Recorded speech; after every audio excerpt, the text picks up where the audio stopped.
Thriller তা বললেও বুঝি কম বলা হয়। গোল, পাল্টা গোল, আক্রমণ, পাল্টা আক্রমণের ম্যাচে গোল হয়েছে ৫টা।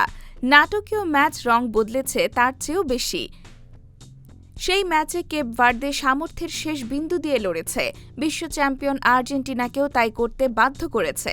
শেষমেশ আকাশে সাদারা রুদ্ধশ্বাস এক লড়াই শেষে ৩-২ গোলে জিতেছে।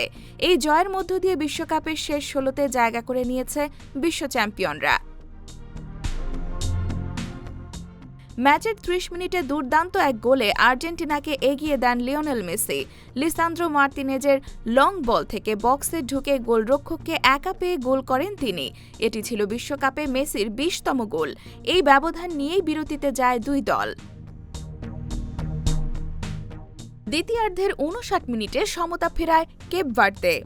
বক্সের ভেতর থেকে দুর্দান্ত এক শটে গোল করেন দোরি দুয়ার্তে। এরপর দুই দলই আরও কয়েকবার গোলের কাছাকাছি গিয়েছিল। মেসির দুটি ফ্রি কিক ও একটি শট ঠেকিয়ে দেন কেপ ভার্দের গোলরক্ষক ভোজিনিয়া। শেষ পর্যন্ত নির্ধারিত সময়ে আর কোনো গোল না হওয়ায় ম্যাচ গড়ায় অতিরিক্ত সময়ে। অতিরিক্ত সময়ের শুরুতেই আবার এগিয়ে যায় আর্জেন্টিনা। মেসির কর্নার থেকে ফিরতি বলে গোল করেন লিসান্দ্রো মার্তিনেজ। তবে বেশিক্ষণ এই লিড ধরে রাখতে পারেননি দলটি। সিডনি লোপেজ কাব্রালের দুর্দান্ত শটে আবারও সমতা ফেরায় কেপ ভার্দে।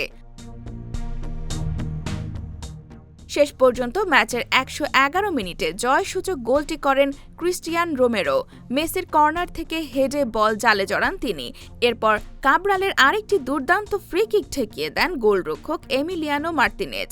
শেষ পর্যন্ত এই লিড ধরে রেখেই ৩-২ গোলের জয় নিশ্চিত করে আর্জেন্টিনা।